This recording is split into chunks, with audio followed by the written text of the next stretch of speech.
Dear students, exercise 6.3 का question number 6 है। और क्वेश्चन क्या कह रहा है, क्वेश्चन पढ़ लीजिएगा आप लोग। उसमें ये जो मैंने फिगर बनाया हुआ है, ये जो मैंने आकृति आपके सामने बनाई हुई है, ये दी हुई है। दी गई आकृति में यदि त्रिभुज ए बी ई कॉन्ग्रुएंट है, सर्वांगसम है त्रिभुज ए सी डी के, तो दिखाइए, दर्शाइए कि त्रिभुज ए डी ई और त्रिभुज ए बी सी, ये दोनों जो त्रिभुज हैं वो समरूप हैं। वो ये दोनों त्रिभुज समरूप है, ये हमको बताना है बच्चों। तो बच्चों सर्वांगसम त्रिभुज कौन से हैं? सर्वांगसम त्रिभुज है ये जो त्रिभुज ए बी, ये जो मैं बना रहा हूं, ए और ये हो गया ए, ई और ये हो गया बी। ये जो त्रिभुज है बच्चों, ये त्रिभुज है, ये जो त्रिभुज है ये ए ई बी, या हम कह सकते हैं ए बी ई। समझ पा रहे हैं? ये वाला जो त्रिभुज है, ये जो त्रिभुज है बच्चों, ये जो त्रिभुज है ये सर्वांगसम है। किसके सर्वांगसम है वो भी देख लिए बच्चों, वो भी देख लिएगा। ये इस वाले त्रिभुज के सर्वांगसम है, सर्वांगसम है। और सर्वांगसम में क्या होता है, जब दो ट्राइंगल कॉन्ग्रुएंट होते हैं, ठीक है ना, जब दो ट्राइंगल सर्वांगसम होते हैं, ये वाला त्रिभुज और ये वाला त्रिभुज और ये वाला त्रिभुज, जब दो त्रिभुज सर्वांगसम होते हैं तो उसमें सारे कोण, सारे संगत कोण, ठीक है ना, और सारी संगत भुजाएं बराबर होती हैं। तो बच्चों ये जो दिया हुआ है कि त्रिभुज ए बी ई सर्वांगसम त्रिभुज ए सी डी, इस दिया हुआ से हम 6 चीजें लिख सकते हैं। वो 6 चीजें बच्चों क्या हो सकती हैं वो देख लीजिएगा आप। तो वो 6 चीजें हो सकती हैं बच्चों कि कोण ए जो होगा आपका, जो कोण ए होगा वो दोनों त्रिभुज के अंदर हो जाएगा, तो कोण ए बराबर कोण ए हो जाएगा।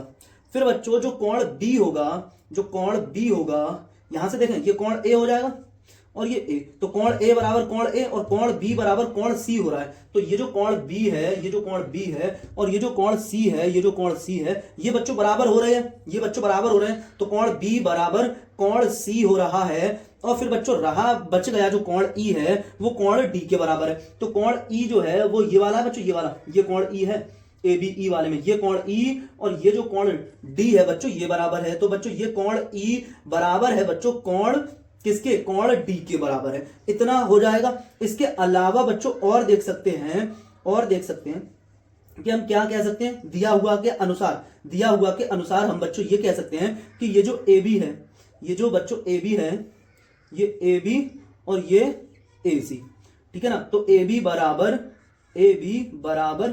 ए सी हो जाएगी। तो बच्चों देख लो, तो ये जो ए बी है और ये जो ए सी है, ये बच्चों बराबर है, ये बच्चों बराबर है। अगर बच्चों ये बराबर है तो आपको एक बात समझ आ रही होगी कि ये वाला कोण और ये वाला जो कोण है, ये कोण और ये कोण भी बड़े वाले त्रिभुज में बराबर होगा। ये आप अलग से समझ लें, ठीक है ना, हाँ समझ लें, क्योंकि ये वाली साइड और ये वाली साइड बराबर हो रही है बड़े वाले त्रिभुज के लिए, बड़े वाले त्रिभुज के लिए ए बी सी के लिए ये साइड और ये साइड बराबर हो रही है। कैसे हो रही है? वो सर्वांगसम वाले से, क्योंकि ये दोनों त्रिभुज सर्वांगसम हैं, तो ए बी और ए सी जो है वो हो रही है बराबर। तो उस हिसाब से बच्चों बराबर भुजाओं के सामने जो कोण बने होते हैं वो भी बराबर होते हैं। तो ये दोनों भुजा बराबर है, तो इस कोण के सामने ये जो पूरा कोण है ये, और इस वाली भुजा के सामने ये जो पूरा कोण है ये, इस वाली भुजा के सामने ये जो पूरा कोण है ये यहां से लेके यहां तक ये, और इस वाली भुजा के सामने, क्योंकि दोनों भुजाएं बराबर हैं तो इनके सामने जो कोण बन रहे हैं ये भी बच्चों बराबर होंगे।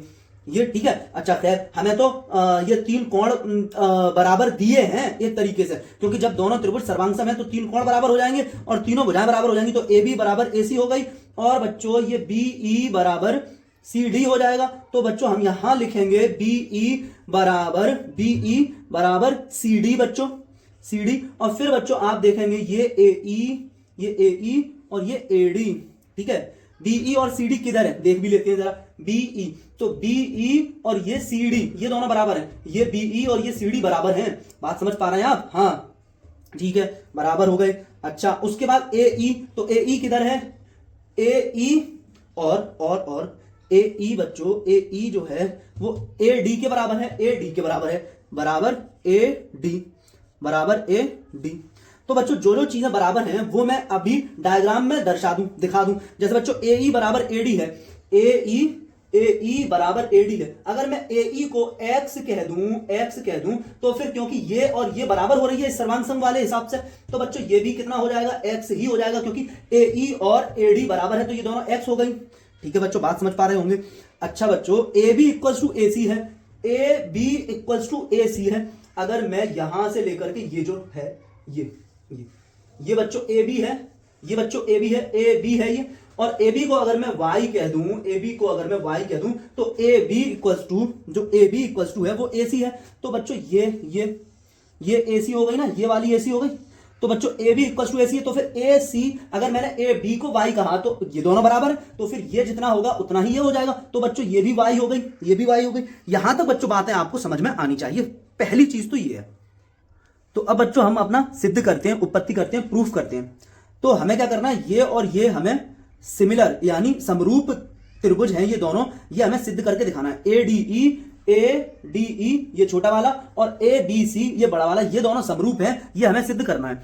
तो बच्चों एक चीज आप देखें कि छोटे वाले त्रिभुज में अगर आप छोटे वाले इस त्रिभुज को देखें, इस त्रिभुज को छोटे वाले को अगर आप देखें तो इस छोटे में और बड़े वाले त्रिभुज में ये वाला जो कोण है, ये कोण तो बच्चों कॉमन है, ये कोण तो कॉमन है बड़े वाले में और छोटे वाले में, ये कोण तो बच्चों कॉमन हो रहा है। तो बच्चों चलो हम लिखते हैं, पहले हम यहां पर लिखेंगे कि त्रिभुज एडीई और त्रिभुज एबीसी में, त्रिभुज एडीसी सॉरी एडीई, त्रिभुज एडीई, त्रिभुज एडीई और त्रिभुज एडीई और ए बी सी में। अगर एडीई की बात करें तो कोण ए दोनों में सेम है, कोण ए और कोण ए दोनों में बच्चों सेम हो रहा है, कोण तो बच्चों दोनों में सेम हो रहा है, जिसको हम इस तरह कह सकते हैं कि कोण डी ए ई, कोण डी ए ई, और इस त्रिभुज में जो कोण एबीसी है, जो त्रिभुज एबीसी है उसमें बच्चों कोण बी ए सी दोनों बराबर हैं। क्यों है बराबर? वजह क्या है? वजह है बच्चों कि कॉमन है, वजह है बच्चों कॉमन। अब देखो बच्चों कि बड़े वाले त्रिभुज का, छोटे वाले त्रिभुज का और छोटे वाले त्रिभुज की एक भुजा एडी और बड़े वाले त्रिभुज की भुजा एबी का अनुपात अगर हम निकालें तो बच्चों वो भी बराबर है। देखो बच्चों कैसे बराबर है, क्योंकि हम कह सकते हैं बच्चों कि A D upon A B, तो ए डी हम कितना बताएंगे, X upon Y, A D upon A D X और ए बी वाई। यहां से हमने वैल्यू उठा के जो हमने वैल्यू यहां पर मान ली थी उन वैल्यू को यहां पे लगा दिया, तो A D upon A B equals to X upon Y हो गया। इसी तरह बच्चों छोटे वाले त्रिभुज में ए ई ले लूं तो ए ई, और बड़े वाले त्रिभुज में ए सी ले लूं बटे ए सी, इनका जब मैं अनुपात निकालूंगा तो वो भी बच्चों आ रहा है एक्स अपॉन वाई, वो अनुपात भी बच्चों आ रहा है एक्स अपॉन वाई। इसका मतलब क्या हुआ कि हम ये कह सकते हैं कि A D upon A B अनुपात, जो A D upon A B का जो अनुपात है वो बराबर आ गया रेशियो ए ई अपॉन ए सी।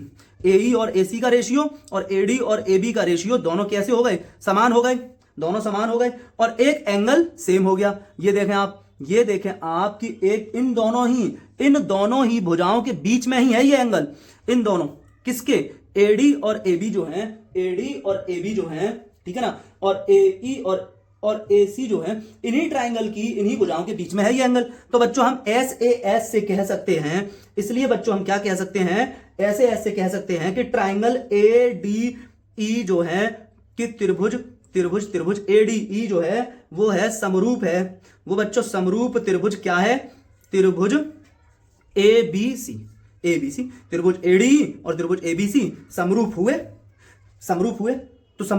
तो किस कसौटी पर समरूप हुए, ठीक है ना, किस कसौटी पर समरूप हमने दर्शाए हैं, किस कसौटी से, किस क्राइटेरिया से, तो बच्चों एस ए एस हो गया, ठीक है ना, हाँ, कि दो भुजाओं का अनुपात लिया हमने, दो त्रिभुज की दो भुजाओं का, त्रिभुज की संगत भुजाओं का अनुपात बराबर आ गया और उन्हीं भुजाओं के बीच का जो कोण था वो भी सेम था, तो हमारा प्रूफ हो गया बच्चों, तो हमारा सिद्ध हो गया। ठीक है ना, तो क्राइटेरिया यानी कि कसौटी हमने इसका यूज किया हुआ है और हमारा सिद्ध हो गया। ठीक है बच्चों, आप समझने के लिए देख सकते हैं कि ये जो त्रिभुज आपका था, ये जो त्रिभुज ADE था, ADE, और ये जो त्रिभुज आपका बड़ा वाला था, बड़ा वाला जो त्रिभुज था ABC, तो जो AD का AB से अनुपात और फिर AE का AC से अनुपात, और उन्हीं भुजाओं के, उन्हीं जिनका अनुपात बराबर है, जिन भुजाओं का अनुपात, इसका अनुपात इसके बराबर, इसका अनुपात इससे और इसका अनुपात इससे, दोनों अनुपात बराबर है, और उन्हीं जिनका अनुपात बराबर है उन्हीं के बीच का एंगल भी सेम है, उन्हीं के बीच का एंगल भी सेम है। तो यही तो हो गया, यही तो होता है SAS, यही तो होता है बच्चों SAS। तो यही SAS लगा, कैसे लगा वो सारी डिटेल समझा दी बहुत अच्छे से आप लोगों को। ठीक है, कोई डाउट हो तो पूछिएगा बच्चों, किसी भी तरह का कोई भी कंफ्यूजन हो तो पूछिएगा बच्चों। ठीक है, कमेंट कीजिएगा। ओके बच्चों, पढ़ते रहिए, खुश रहिए।